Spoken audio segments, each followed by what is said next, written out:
कई परंपराएं टूटी, हर चरण में बदले मुद्दे, बाजार का खूब हुआ जिक्र। पढ़िए लोकसभा चुनाव के 7 चरणों की 7 प्रमुख बातें। 4 जून को आने वाले नतीजों को लेकर सत्ता पक्ष और विपक्ष अपनी अपनी जीत के दावे कर रहे हैं, मगर पिछले 2 महीनों के दौरान जिस तरह की राजनीतिक सरगर्मी दिखाई दी है और 7 चरणों के चुनाव में जो परिदृश्य दिखे हैं वे भारतीय लोकतंत्र की जीवंतता को दर्शाते हैं। इसी पर पेश है जागरण की रिपोर्ट।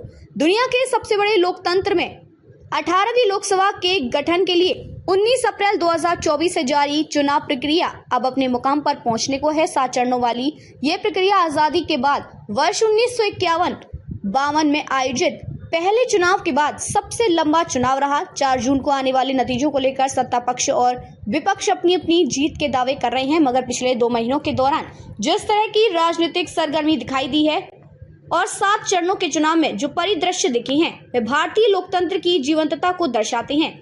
इस चुनाव में कई परंपराएं टूटती भी नजर आ रही हैं, इसमें भविष्य की राजनीति की झलक भी दिखी। इसी पर पेश है जागरण की रिपोर्ट। अब दरवाजे पर दस्तक नहीं देते माननीय, वजह चाहे भीषण गर्मी हो या देश में इंटरनेट, मीडिया व दूसरे समाचार माध्यमों की बढ़ती पहुंच, लेकिन इस बार मोहल्ले मोहल्ले या घर घर जाकर चुनाव प्रचार की परंपरा पूरे देश में टूटती नजर आई है। गली चौबारों में राजनीतिक दलों की पताका व चुनाव प्रचार सामग्रियों से पटे रहने के दिन तो पहले ही खत्म हो गए थे, लेकिन इस बार वोटरों से सीधे संवाद करने का तरीका भी पूरी तरह से बदला नजर आया। कुछ बड़े शहरों में रोड शो निश्चित तौर पर पहले के मुकाबले ज्यादा हुए हैं, लेकिन ये सिर्फ बेहद प्रख्यात राजनीतिक हस्तियों तक ही सीमित रहे हैं। राजनीतिक तौर पर संवेदनशील शहरों को छोड़ दिया जाए तो दूसरी सीटों पर रोड शो भी नहीं हुए।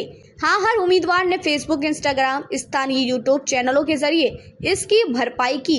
कुछ हद तक कोविड महामारी के बाद संपर्क नहीं करने की बनी मानसिकता का भी ये असर हो सकता है।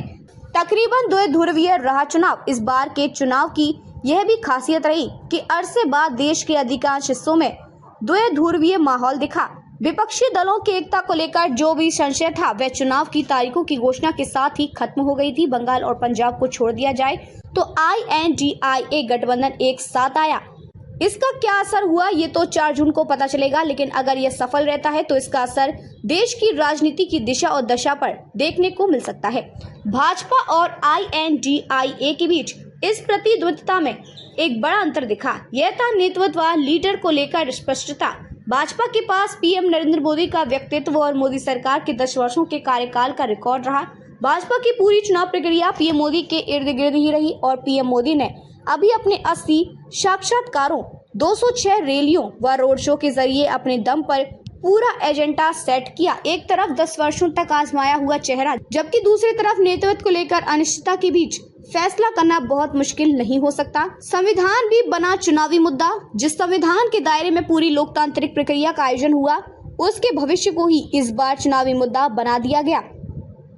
विपक्षी पार्टियों और खास तौर पर कांग्रेस के नेताओं ने पहले चरण के चुनाव से पहले ही भाजपा पर यह आरोप मढ़ दिया कि इस बार अगर वह चुनाव जीतती है तो संविधान को खत्म कर देगी। राहुल गांधी ने तकरीबन हर रैली में इस मुद्दे को उठाया। दूसरी तरफ भाजपा की तरफ से भी कांग्रेस को संविधान की मूल भावना के खिलाफ जाकर पिछड़े व अनुसूचित जातियों से आरक्षण छीनकर धार्मिक आधार पर आरक्षण देने का आरोप लगाया गया।